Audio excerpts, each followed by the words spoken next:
upang magpahayag para naman po sa mga side ng antay sa prangkisa ng ABS-CBN. Ang bagong crush ng bayan, Deputy Speaker Marcoleta, kayo na po ang magpapaliwanag.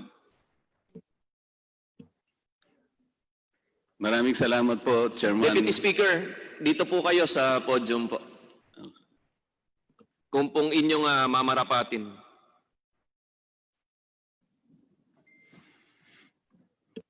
Maraming salamat po, Chairman Alvarez at Chairman Alvarado.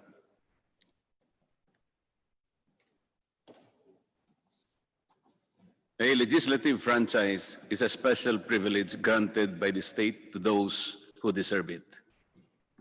It is not a demandable right. A franchise is imbued with public interest. The grant comes with duties and responsibilities both to the people and to their government. ABS-CBN came before this joint committee with the burden to convince each one of us that it has consensuously and faithfully discharged those duties and responsibilities from the time it was granted the privilege to operate a broadcasting company under its previous franchise. Congress has the exclusive constitutional mandate to either grant or deny a franchise application.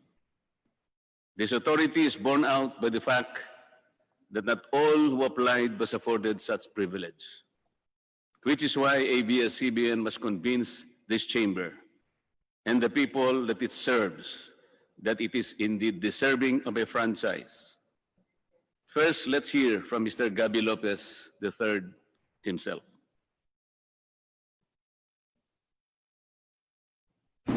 Ang sabi po ni Mr. Lopez sa kanyang mga pahayag, "In my heart, I am Filipino."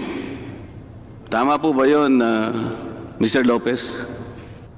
Yes, Your Honor. Okay. Madaling sabihin po kasi ito, Mr. Lopez. At kung hindi naman po dalawa ang puso ninyo, pwede ko bang itanong sa inyo, saan bahagi po ng dibdib ninyo ilalagay po si Uncle Sam? Mr. Hindi Lopez? sa dibdib po. Ano po? Hindi po sa dibdib. Saan po? Dalawa lang po ba? Isa lang ang puso ninyo. Kung hindi naman dalawa, ang tanong ko po, saan nyo ilalagay si Uncle Sam? Ang puso ko Pilipino. So, siguro ipapato-pato ko lang yun.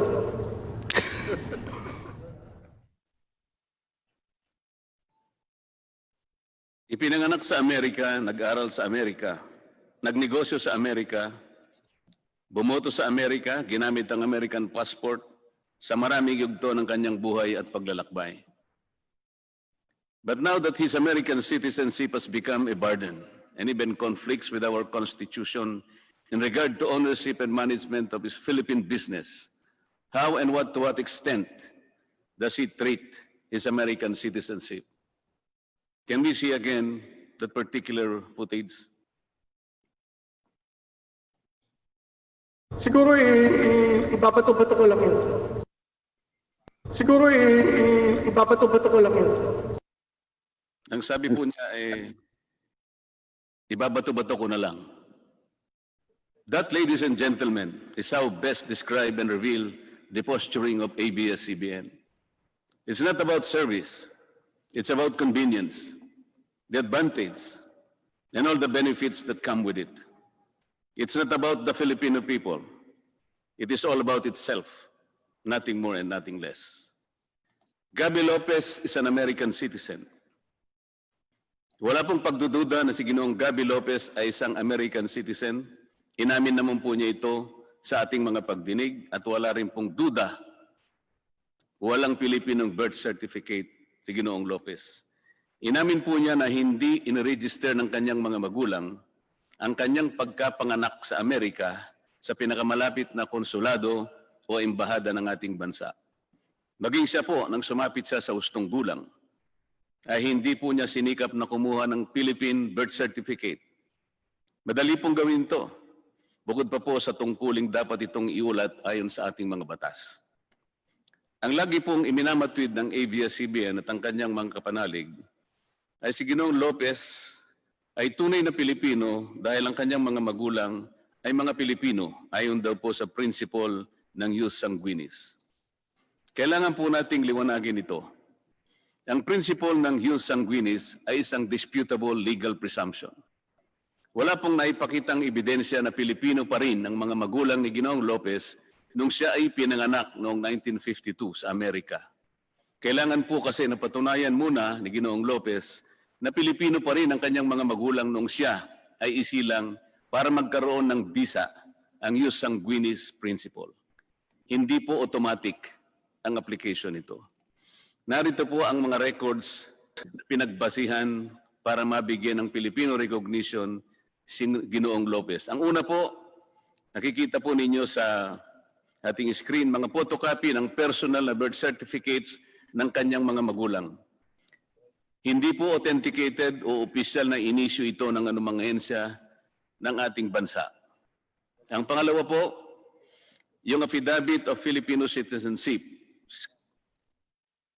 Slide please.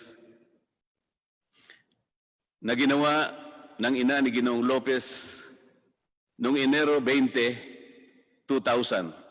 Halos 50 taon pagkatapos may panganak si Ginoong Lopez. Sa mata po ng ating batas, ang isang affidavit ay isang self-serving testimonial evidence at ang tinatanggap lamang ay mga hindi maitatangging mga documentary o tinatawag na object evidence. Katulad halimbawa po ng Philippine passport ng kanyang mga magulang noong ipinganak si Ginoong Lopez. Pangatlo, Philippine passport ni Mrs. Conchita Lao Lopez na ipinagkaloob sa kanya noong January 27, 1998. Ang problema po dito ay inisyo po ito 46 na taon nang nakararaan pagkatapos na mapanganak si Ginoong Lopez at hindi katibayan na simulat sa pool ay may hawak na Philippine passport ang kanyang ina. Dahil po dito ay makikita mismo sa records ng Bureau of Immigration and Deportation at ng Department of Justice ang mga sulat kamay na minota ng evaluator noong March 27, 2001. Makikita po sa slide, kaugnay ng aplikasyon ni Ginoong Lopez for Filipino recognition, nakasulat po ay ganito. There is no proof of Filipino citizenship of his mother at the time of his applicants, at the time of his, meaning the applicant, birth on August 13, 1952. Allegedly, his mother is also deceased. Nakapagtataka po na kahit sinabi ng evaluator na walang patunay na Pilipino ang ina ni Ginoong Lopez nang siya isilang, binigyan pa rin ng BID at DOJ ng Certificate of Recognition si Ginoong Lopez.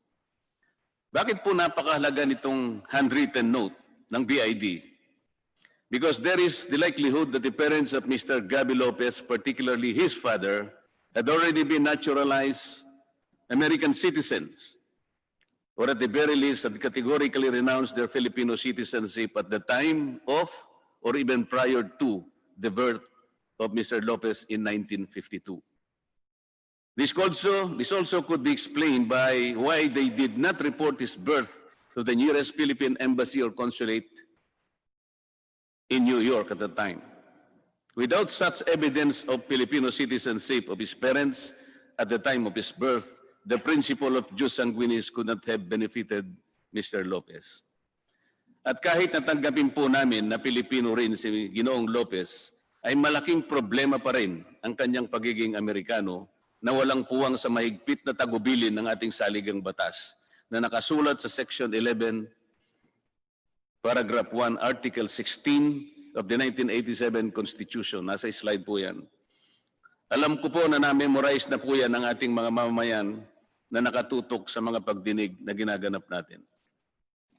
It must be emphasized, Mr. Chair, that contrary to ABS-CBN submission, it is not the view of the Securities and Exchange Commission that matters here. It is not the opinion of the Department of Justice that will prevail here, not even the Bureau of Immigration or other agencies.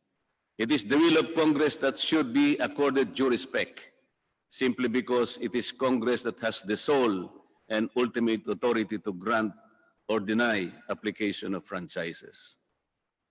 Philippine Depositary Receipts or PDR.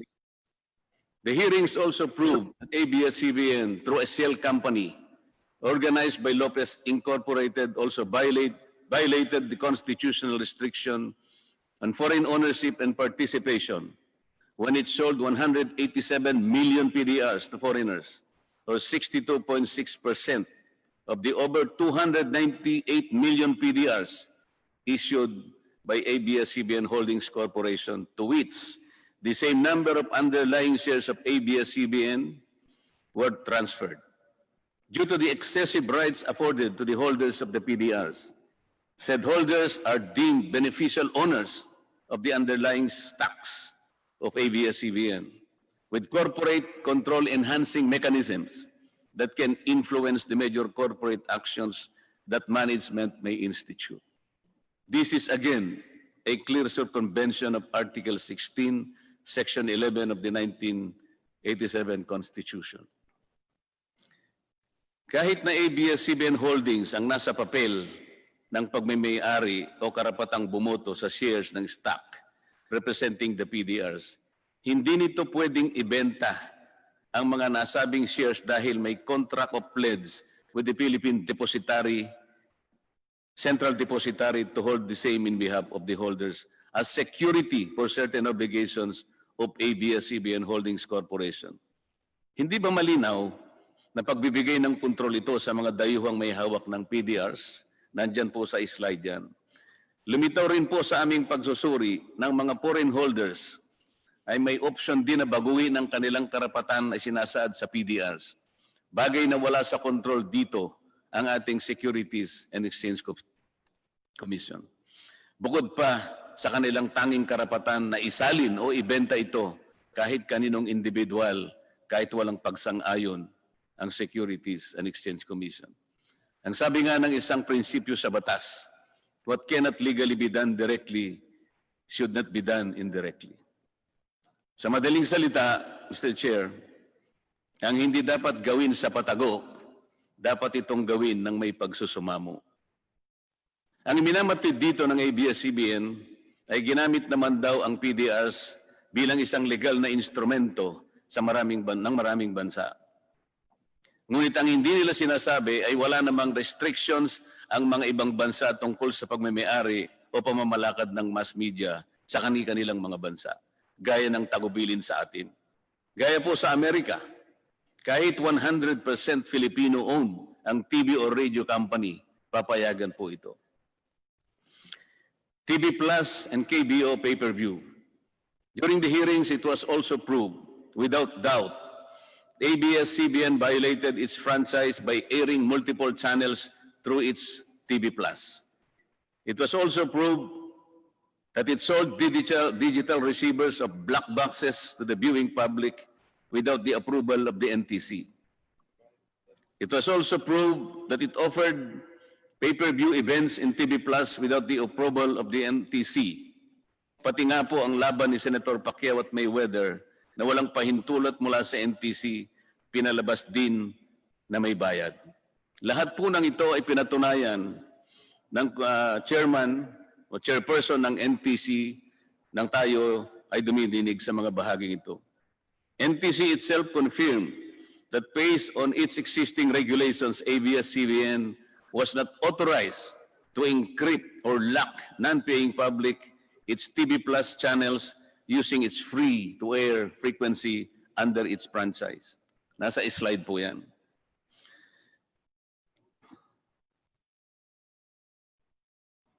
NTC under oath declared that ABS-CBN completely disregarded its order or letter to refrain from airing PPB or pay-per-view services without the conditional access system guidelines that are yet to be formulated.